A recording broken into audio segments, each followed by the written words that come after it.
Today, President Donald Trump told Walmart to, quote, eat the cost of rising tariffs so they can keep prices low for consumers.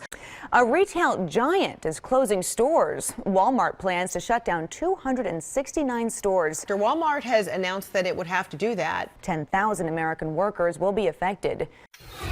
It's kind of crazy. You don't hear of things like Walmart closing. A few hours ago, the news broke like a sledgehammer. Walmart is shutting down hundreds of stores and officially pulling out of large parts of America. And the reason? Donald Trump's ridiculous 2025 tariffs, which pushed the retail giant past its breaking point. After months of trying to negotiate behind closed doors, Walmart finally snapped, choosing to pack up and walk away rather than bleed billions just to meet Trump's America First fantasy. Now Trump is spiraling, because this isn't just a political L, it's a full-blown economic disaster. Billions in annual tax revenue wiped out, hundreds of thousands of jobs gone, supply chains shattered. If this is what winning looks like, then what exactly is he trying to save? And how long until other giants follow Walmart's lead? Because Walmart's final blow didn't come with fireworks or a dramatic press conference. It came in silence, in frustration, and in full corporate force. For months, executives tried to play ball with Trump's economic team, offering compromises, delay tactics, cost analyses. They walked into boardrooms with spreadsheets showing the damage 30% tariffs would do to their supply chain. They left empty-handed, stonewalled by a president more obsessed with political optics than economic outcomes. When Trump barked "Made in America," Walmart's top brass knew exactly what that meant for them, a profit bloodbath. But what came next wasn't just a reaction, it was corporate warfare cloaked in boardroom diplomacy. Behind the scenes, Walmart's war room was already operational. While Trump paraded on stages claiming victory over China, Walmart was quietly drafting an exit plan from the very America he vowed to revive. A leaked memo dated June 15th, ominously titled Exit Strategy Phase 1, exposed everything. Sources close to Bentonville say this wasn't just a bluff. It was the culmination of internal chaos, collapsing margins, and absolute policy fatigue. That document didn't lay out theories, it detailed timelines, asset liquidation models, and closure maps. This wasn't a retreat, it was a scorched earth strategy, and when Walmart went public the next day, they didn't blink, they detonated. June 16th, 2025. Walmart's press release dropped like a neutron bomb. On paper, it read like a generic corporate shuffle, strategic realignment of North American operations. But analysts knew better. It was a sanitized death sentence. Within minutes, media outlets decrypted the PR speak. Walmart was pulling out of hundreds of locations, beginning an operational collapse that would ricochet across the country. The stock market barely had time to react before newsrooms lit up with headlines. Walmart ditches US. Retail apocalypse accelerates. White House in crisis talks. The timing wasn't accidental, it was retaliatory precision. But Trump's response, it wasn't a policy, it was pure personal vengeance. Within hours, Trump exploded on Truth Social. In a tirade more unhinged than strategic, he labeled Walmart unpatriotic leeches and accused them of aiding China's economy at the expense of American families. No introspection, no accountability, no reconsideration of the crushing tariffs he enforced. Just finger pointing and fiery rhetoric. He wasn't dealing with reality, he was spinning a narrative to salvage his own. The administration tried to paint Walmart as traitors, but it was too late. The decision had been made, the stores were already shuttering, and the ripple effects had just begun. And what those ripple effects trigger next will shake the American economy to its core. Because Walmart didn't just shut the lights off in a few underperforming stores. They went full battlefield mode. Overnight, over 800 stores across 32 states were placed in closure protocol. No long-term warnings, no drawn-out transitions, just padlocks, press statements, and a cold clinical extraction from communities that had built their daily lives around Walmart's ecosystem. The hardest punches landed in the Midwest and Rust Belt, Ohio, Michigan, Pennsylvania, Iowa, regions that already teetered between economic decay and survival before this corporate nuke dropped. But the collapse of stores was just the beginning. The real human toll was far worse. By the end of day 2, over 94,000 Walmart workers were staring down the barrel of forced unemployment. These weren't part-time holiday hires. These were managers, stockers, delivery drivers, and floor workers who clocked in through COVID, storms, and supply chain chaos, now tossed aside with a 30-day notice. State unemployment offices flooded with traffic they hadn't seen since the 2020 lockdowns. In Michigan alone, online systems crashed twice under the surge. The Department of Labor reported a 400% spike in claims in just 48 hours, a number no one had prepared for, least of all Trump's administration, which hadn't anticipated the blowback from its own tariff push.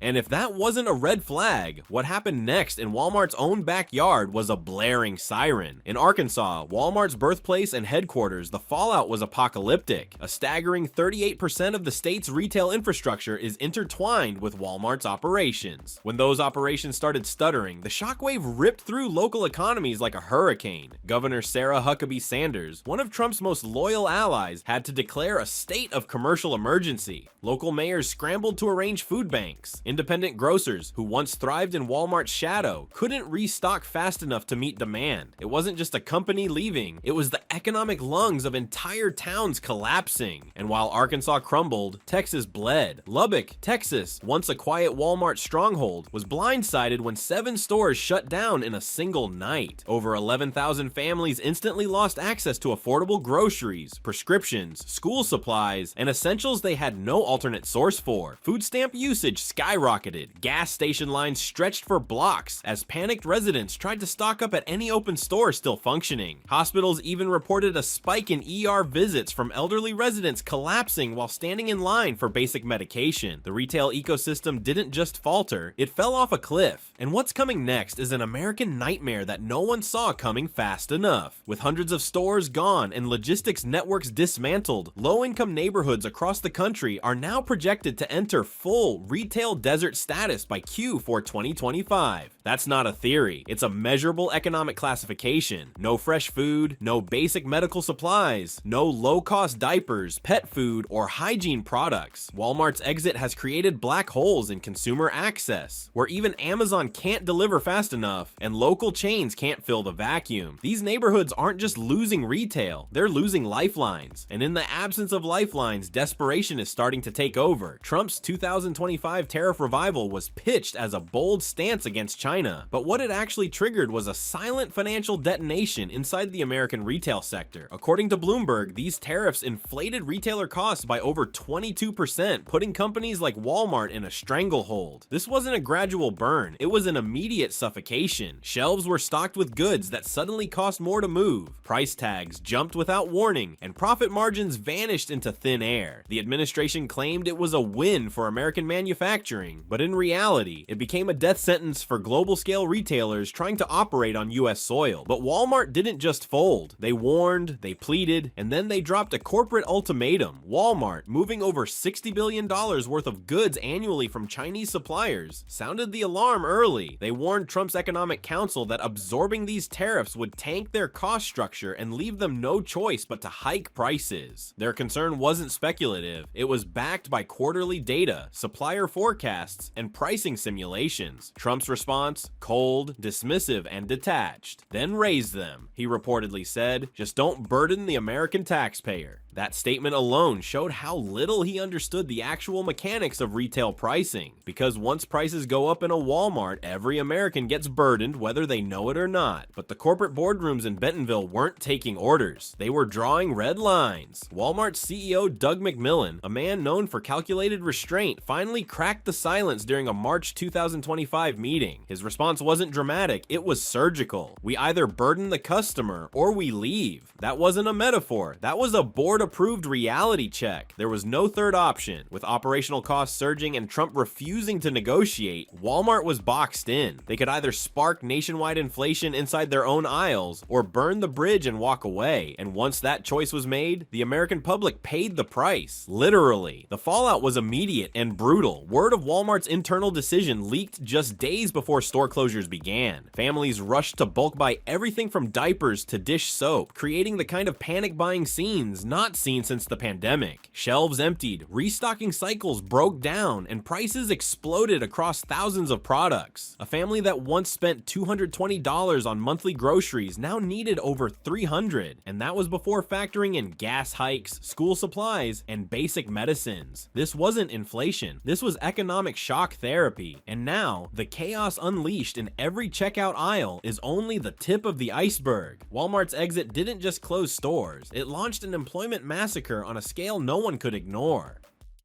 Within weeks, over 126,000 direct jobs vanished into thin air, leaving workers with nothing but pink slips and panic. Cashiers, stock clerks, regional managers, and logistics coordinators were all thrown under the wheels of Trump's economic gamble. The pain didn't stop there. Another 220,000 jobs collapsed indirectly. Truckers, warehouse staff, packaging units, cleaning contractors, entire networks built around Walmart's supply chain now rendered obsolete. But when the giant started falling, the entire retail economy began to unravel. Companies that relied on Walmart's purchasing power, PepsiCo, Kraft, Procter & Gamble, wasted no time issuing their own downsizing memos. These weren't small trims, these were deep workforce cuts tied directly to evaporated demand. When a single client accounts for billions in annual volume, losing them isn't a hit, it's a hemorrhage. From factories in Georgia to bottling plants in Missouri, shifts were canceled, production halted, and thousands more workers were shoved into economic limbo. Walmart didn't just support stores, they supported the ecosystem that fed every American pantry. And that ecosystem, it was more fragile than anyone had admitted until now. The National Retail Federation didn't mince words. Their data showed that for every one Walmart job lost, at least 1.7 additional jobs got disrupted. It's a domino effect on steroids. Local delivery firms, small-time maintenance crews, food vendors, and trucking dispatch centers were blindsided. None of this was factored into Trump's tariff math. His administration sold the public a fantasy: bring jobs home, hurt China. But instead, it triggered a chain reaction of layoffs so widespread it touched nearly every zip code in the country. And on the ground, the desperation is boiling over. In Nevada and Illinois, truckers, once the lifeblood of Walmart's 24/7 distribution network, gathered outside locked warehouse gates with signs that read, "Tariffs took our roots." Their rigs sat idle, engines cold, while families at home waited for news of what came next. Many of them hadn't missed a single delivery during the pandemic, but now they were shut out entirely. Collateral damage in a trade war they never signed up for. And while they protested for answers, another class of workers vanished quietly behind the scenes. Because in the gig economy, silence is the sound of collapse. Temporary workers from apps like Instacart and Spark Delivery are being dropped at scale. No official notices, no severance, just ghosted dashboards and frozen earnings. These were the people who filled the gaps in Walmart's last mile operations, often juggling multiple jobs to survive. Now they're invisible in every unemployment report, erased with the tap of a corporate algorithm. When the giant walked away, it took every rung of the economic ladder with it, and the lowest one snapped first. And if the bottom has already fallen out, what comes next will be the true collapse. The moment Walmart pulled the plug, the American grocery system didn't just stutter, it started to unravel like a rigged Jenga tower. Walmart isn't just a store, it's the spine of US grocery distribution, accounting for 26% of all grocery sales nationwide and soaring past 50% in rural and low-income regions. Its absence left millions in food supply limbo. People woke up in small towns with no bread, no eggs, and nowhere to get them. Families who had relied on Walmart's low-cost essentials for decades were now suddenly thrust into crisis mode. But what started as inconvenience quickly escalated into financial warfare inside every fridge and pantry. In the first week of Walmart closures, prices on basic staples, milk, bread, diapers spiked by up to 47% in impacted areas. This wasn't inflation, it was consumer punishment. Panic buying surged, and local competitors couldn't pick up the slack.